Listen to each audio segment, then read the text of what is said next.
하나님 말씀 봉독합니다. 잠언 23장 15절부터 26절까지 말씀을 봉독합니다. 잠언 23장 15절부터입니다. 내 아들아, 만일 내 마음이 지혜로우면 나 곧 내 마음이 즐겁겠고, 만일 내 입술이 정직을 말하면 내 속이 유쾌하리라. 내 마음으로 죄인의 형통을 부르하지 말고 항상 여호와를 경외하라. 정령이 내 장래가 있겠고 내 소망이 끊어지지 아니하리라.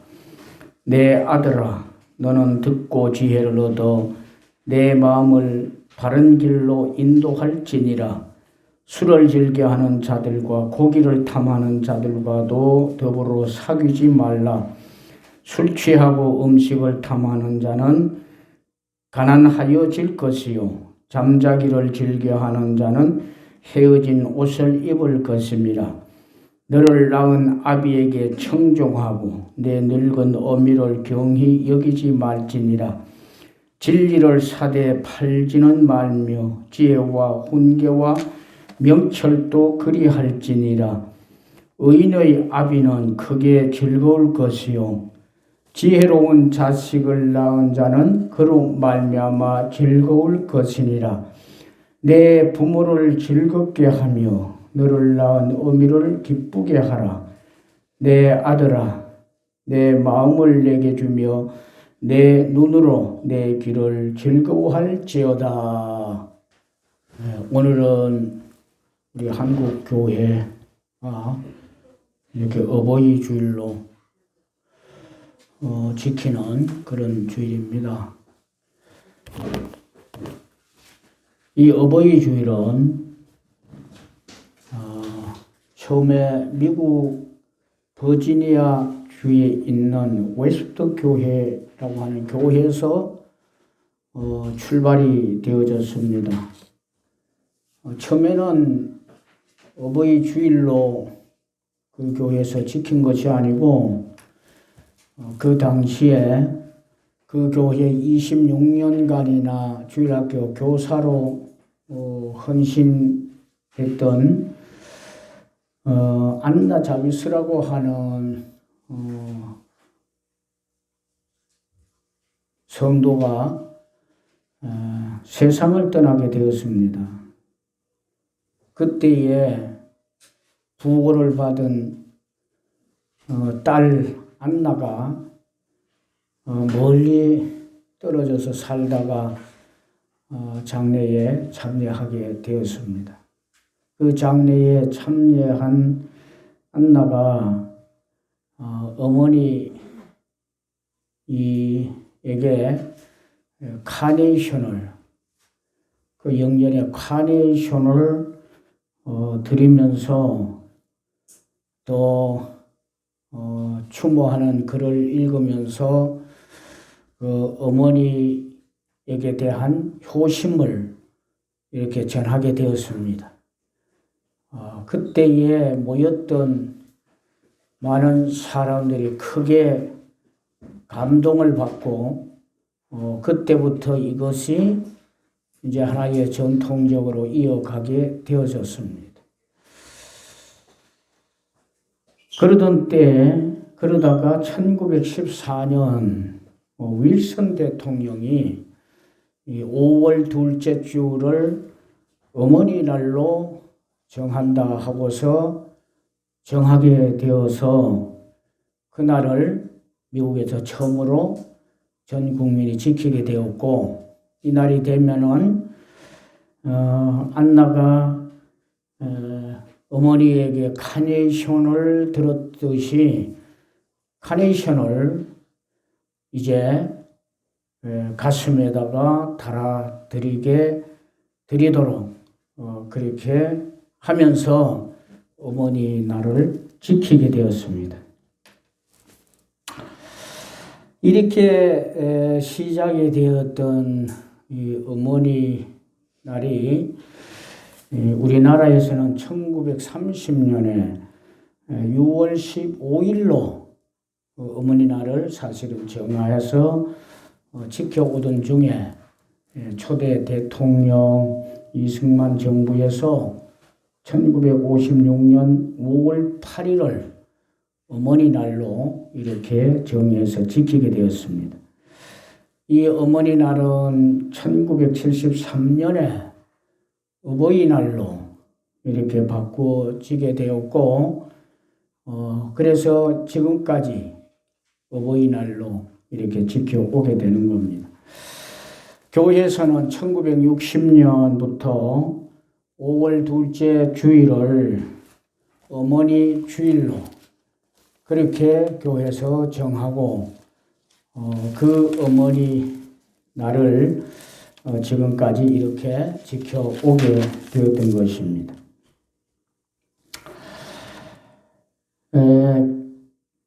그 후에 한 17년간을 그래서 이 어머니 날이라 이렇게 해서 지켜오다가 1973년에 어버이날로 이렇게 변경해서 오늘날에 이르게 되었다 그렇게 말합니다.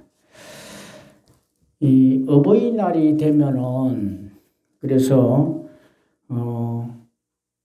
카네이션을 이렇게 부모님 가슴에 달아주는 그런 일을 이렇게 하게 되었는데, 이것은 안나가 처음에 그 어머니에게 바로 그와 같이 해 주었던 그런 것을 따라서 하게 되었습니다.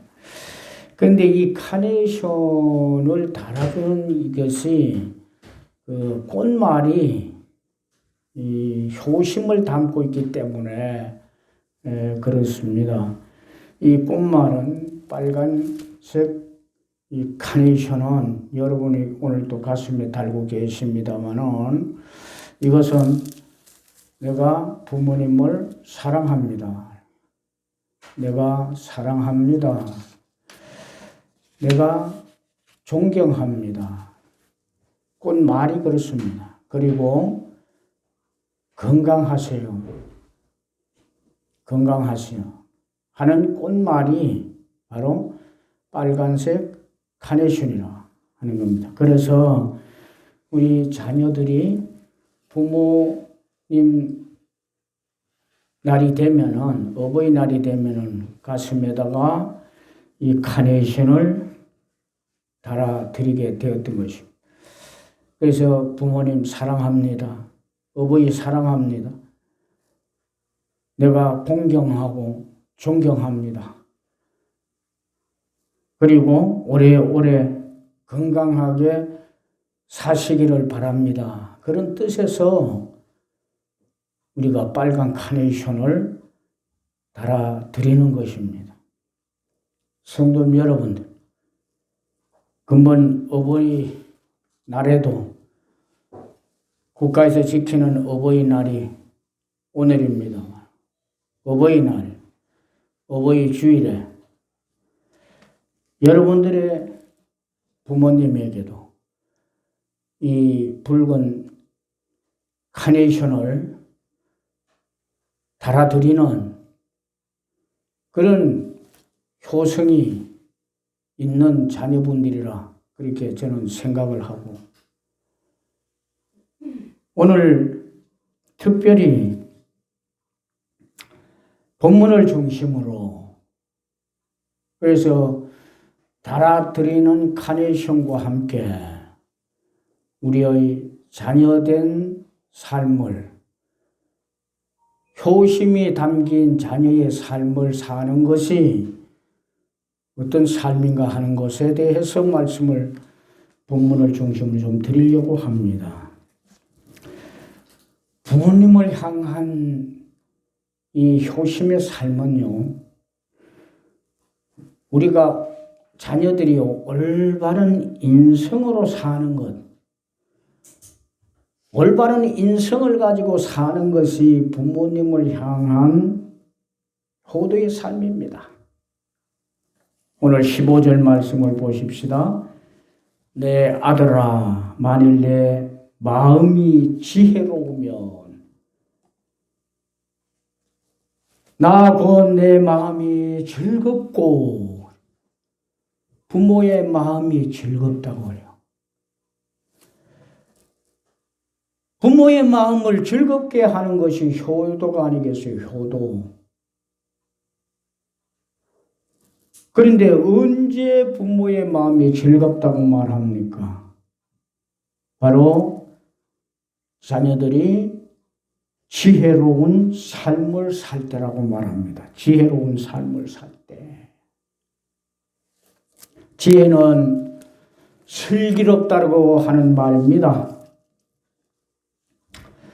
이 슬기롭다고 하는 것은 모든 살이나 행하는 일에 대하여 올바르게 판단하고 올바르게 행하는 재주를 말합니다. 우리 부모님들이 언제나 기대하는 것이 이와 같이 잘 되라고 하고 훌륭하게 되라고 하는 말과 이 말이 일맥상통하고 있습니다. 내 자녀가 지혜롭게 산 모든 살이나 행할 일에 대하여 올바르게 판단을 하고 올바르게 성장하면서 이 사회에서 살아가면서 행동하는 것. 그래서 부모들은요, 바르게 잘 살구나. 이것을 보고서 잘 산다고 말하는 거예요. 그러니까 잘 살아가는 자녀를 볼 때 부모님들이 뭐라고 그래요? 내 마음이 즐겁다 그래요. 그것을 보고 즐거워하는 거예요. 부모에게 이 즐거움을 주는 것이 효도가 아니겠습니까? 그래서 세상을 살아갈 때, 그리고 하나님을 섬겨갈 때, 그리고 신앙생활을 해가면서 하나님이 주시는 지혜를 가지고 산다고 하면은 부모님을 즐겁게 행복하게 만들어 가는 자녀가 된다고 하는 것입니다. 그러므로 여러분, 올바른 인성이 되는 지혜로, 하나님이 주시는 지혜로 올바르게 판단하고 올바르게 생활할 수 있는 지혜를 가지고서 살아가면서 부모님을 기쁘시게 하면서, 그래서 이것이 효심이 되어져서 드려지는 그런 효도하는, 이것을 통해서 효도가 되는 그런 자녀의 삶을 살아가시기를 바랍니다. 올바른 인성은 두 번째로 정직한 입술이라고 그러죠. 정직한 입술. 부모님들은요, 우리 자녀들이 모든 것이 다 만족하게 있고 만족한 모습으로 살아가면 좋지만 뭐라 그럽니까?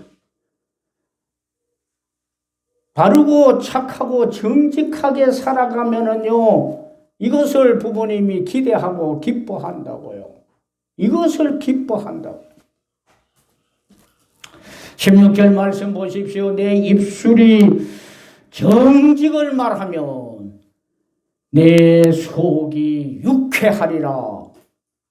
부모가 유쾌하게 된데 무엇을 통해서 그래요? 내 입술이 정직을 말하면 그렇다. 정직을 말하면. 부모님을 유쾌하게 하는 것이 효도가 아니겠습니까? 이거 효도지 뭐가 효도입니까? 1억 천금을 갖다 준다고 하고 세상에 있는 모든 것을 갖다 준다 해도 마음을 근심되게 한다고 하면 효도겠습니까? 마음을 기쁘게 하고 유쾌하게 하는 것이 뭐냐고 하니까 정직한 입술이요. 정직한 입술이라고 합니다. 정직한 입술. 정직한 모습으로 이 세상을 살아가고 성장해가고 생활하는 것. 여러분, 이것은 하나님의 심장을 가지고 살아가는 자녀임을 말하는 것입니다. 시편 92편 15절에 여호와의 정직하심과 그분에게는 불의가 없음이 선포되리로다. 그러니까 하나님의 성품이 뭐냐 하니까 정직한 거예요. 불의가 없는 거예요. 거짓과 위선은 올바른 인성이 아니에요.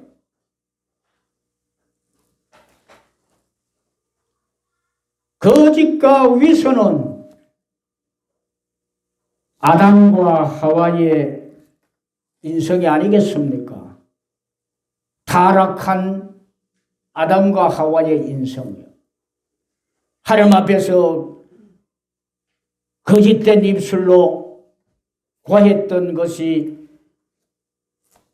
이 땅에 그대로 전가되고 있었지 않습니까? 그런데 그것을 하나님이 기뻐하지 않으셨잖아요.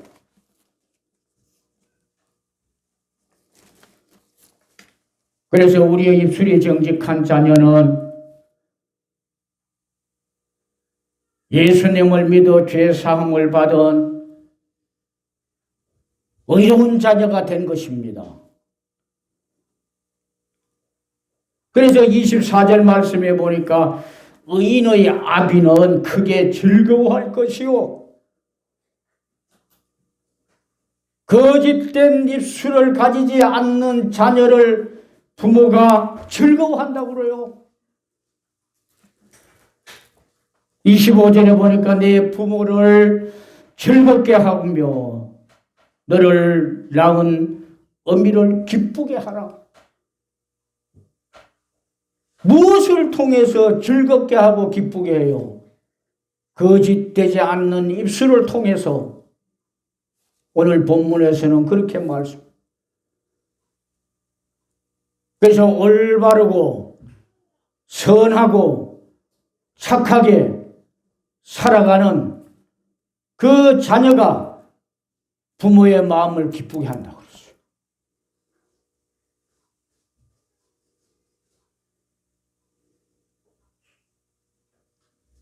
거짓된 입술을 통해 가지고 언론이나 방송에 얼굴을 나타내는 그러한 사람들이 많았는데 그 사람들을 볼 때 내가 부모가 아니더라도 우리의 가슴이 메어져요.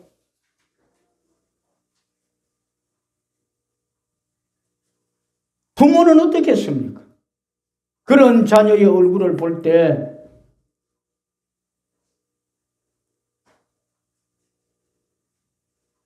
그래서 그런 모습을 가지고 있는 자녀가 효도하는 자녀라고 생각이 합니까? 그렇지 않아요.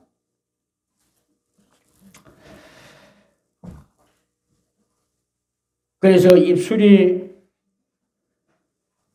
정직함을 말하는 올바른 인성으로 부모님을 유쾌하고 즐겁고 기쁘게 함으로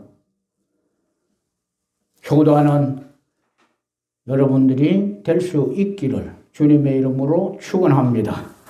두 번째로는 부모님을 향한 효도의 삶은 부모님께 잘 순종하는 것이라고 그래요. 22절 말씀을 보십시오. 너를 낳은 아비에게 청종하고, 청종한다고 하는 것은요, 순종한다고 하는 거예요. 순종한다.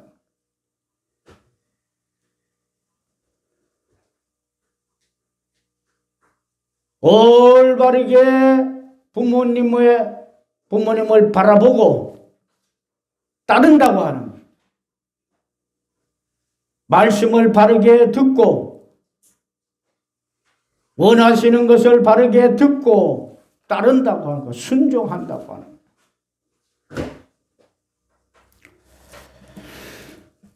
아무리 자녀가 큰 일을 부모님에게 해드리고 보인다고 해도요, 여러분 순종이 없으면은 효심이 아니라고 저는 생각해요.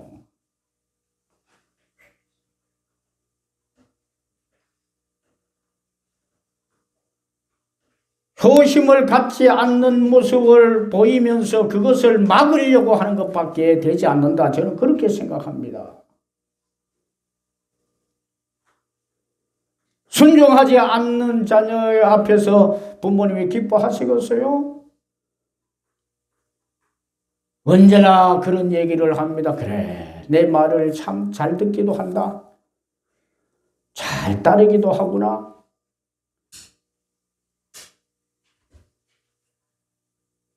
순종하는 자녀 앞에서 부모가 그렇게 하면서 기뻐하셔요. 사무엘상 15장 22절 말씀에 보면은 순종이 제사보다 낫고 수양의 기름보다 낫다고 그래요. 여러분, 제사가 그 당시에 사울이 왕의 시대에 제사가 최고였어요. 최고요. 하나님 앞에 드리는 것 중에 최고였어요. 수양의 기름이 최고였어요. 그보다 더 하나님을 잘 섬기고 더 좋은 것이 없을 만큼 그랬습니다. 그런데 그것보다도 순종이 더 좋은 거라. 최고였던 제사보다, 수양의 기름보다 순종이 더 나은 거랬다고 그랬어요. 여러분이 드리는, 부모를 향해서 드리는 것이 무엇이 있습니까? 이것도 있고 저것도 있고 아마 있을 겁니다. 그것도 아주 귀한 것이고 중요한 것이라고 생각해요. 그러나 그것보다도 더 중요한 것이 뭐냐고 하니까 순종이라고 하는 거예요. 부모 앞에서 순종하는 거예요. 부모님의 말씀을 귀담아 듣고 부모님 앞에서 잘 따라서 순종하는 그러한 자녀, 우리 부모님들은 기뻐하신다. 하나님도 그래요. 하나님도. 위에 계신 하나님도. 하나님 아버지요. 위에 계신 하나님도 우리의 아버지요. 여러분, 신앙생활하고 교회에서 영적 부모라고 우리는 그렇게 늘 생각하고 있는 목회자도 여러분들의 영적 부모입니다. 그냥 누가 어떨 때 기뻐하느냐, 기뻐하는 일이 많으냐 하니까 잘 순종할 때. 부모님도 그렇잖아요. 순종할 때요. 내가 할 수 있는 것만 순종한다고 하면 그것이 올바른 순종은 아니라고 생각해요. 어렵고 힘들지만은 부모님이기 때문에 내가 순종하는 거예요. 하나님의 말씀이기 때문에 하나님 앞에서 순종하는 것이고, 교회에서는 목사님 앞에서 영적 부모님께 순종하는 것이고 하는 거예요. 에베소서 6장 1절 말씀에 보면 자녀들아 주 안에서 너희 부모에게 순종하라. 이것이 옳은 일이라. 옳은 일이라 그래요. 옳은 일. 부모에게 순종을 하라. 그런데 이것이 옳은 일이라.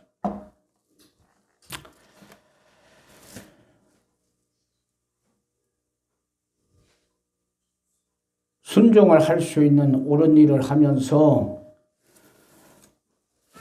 여러분들 부모님이 누구가 되어졌든지 이미 세상을 뜨신 분도 계신데 천성에 계시는 하나님이 계셔. 교회에 오면은 목회자가 있어요.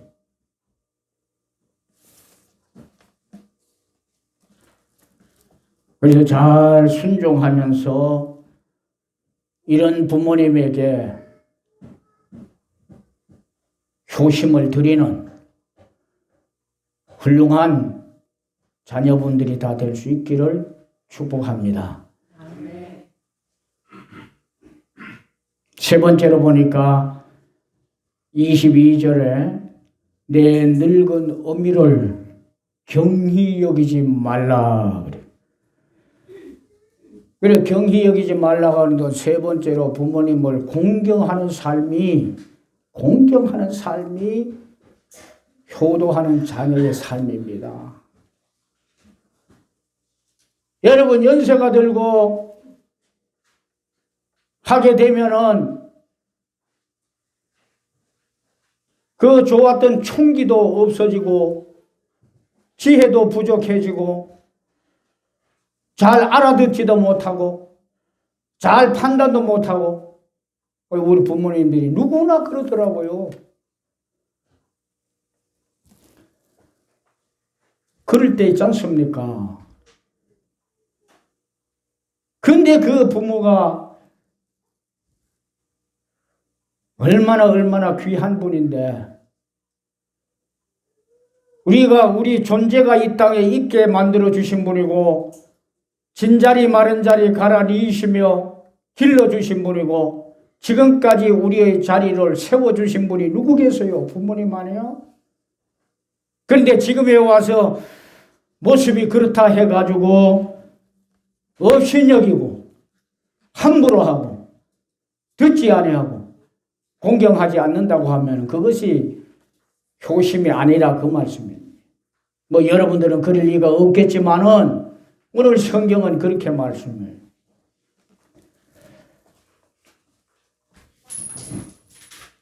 그래서 부모님을 가볍게 여기지 말라니.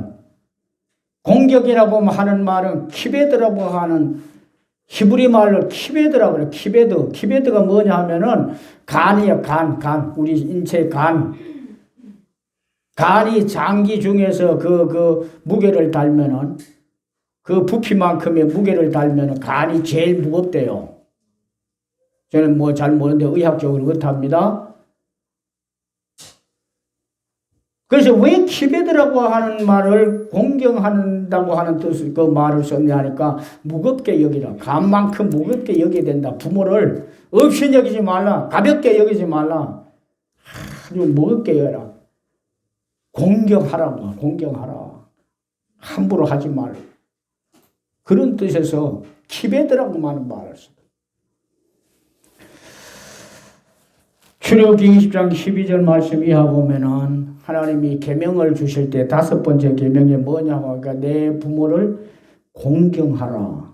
그리하면 내 하나님 여호와가 내게 준 땅에서 내 생명이 길리라.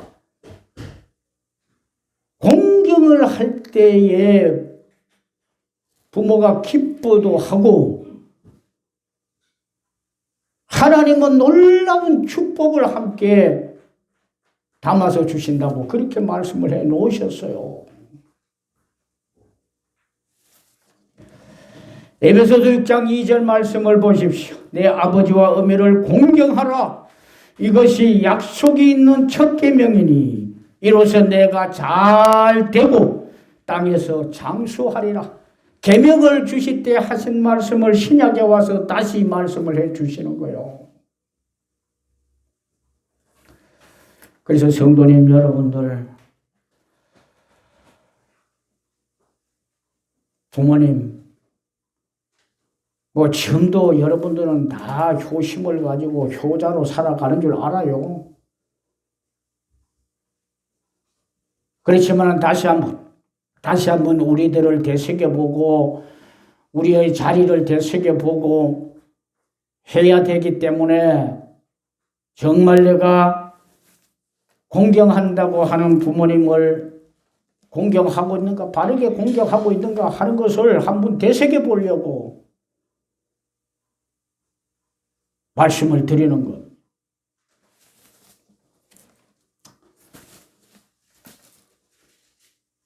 그래서 여러분 정말 부모를 경히 여기지 마시고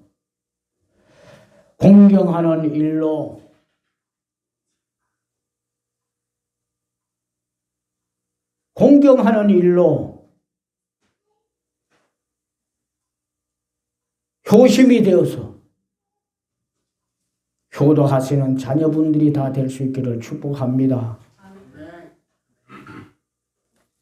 우리에게는 앞서도 말씀드렸습니다만 부모님이 다 계세요. 부모님 안 계시는 분이 누가 있겠어요? 그런데 이미 소천을 하신 부모님을 둔 자녀분들도 있습니다.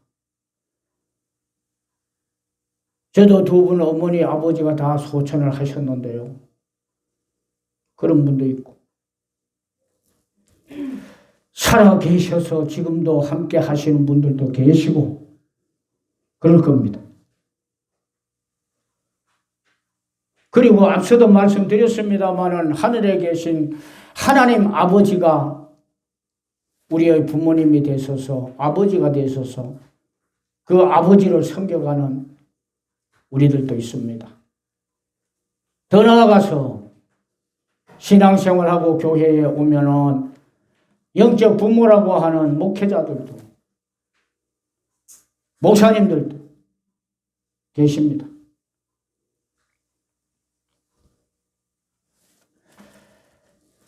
그래서 오늘 드렸던 말씀과 같이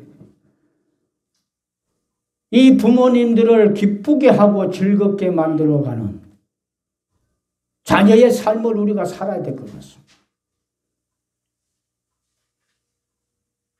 이것이 효자의 삶이 아니겠습니까? 그래서 올바른 인성을 가지고 살아가서 반듯하고 바르게 올바르게 지혜롭게 살아가는 그 모습을 통해 가지고 효도하시고 그것이 효도입니다. 그것이 효도예요. 날마다 생각이 마음이 잘못돼 가지고 잡혀 가지고 경찰서에 가고 감옥에나 가고 그런 모습으로 살아가는 자녀라고 하면은 부모가 기쁘겠어요? 그래서 여러분 올바른 인성을 가지고 좋은 생각과 좋은 마음과 좋은 생활을 통해서 하나님이 주시는 지혜를 가지고 지혜롭게 그리고 입술이 정직한 그러한 자녀로 살아가시고 우리는 그렇게 살아가야 하고 또 순종하는 효심을 언제나 잃지 말아야 돼. 더 나아가서 부모를 조금 더 경히 여기지 아니하고 정말 공경하는 효심을 드림으로 효도의 삶을 살아가시는 여러분들이 될 수 있기를 주님의 이름으로 축원합니다.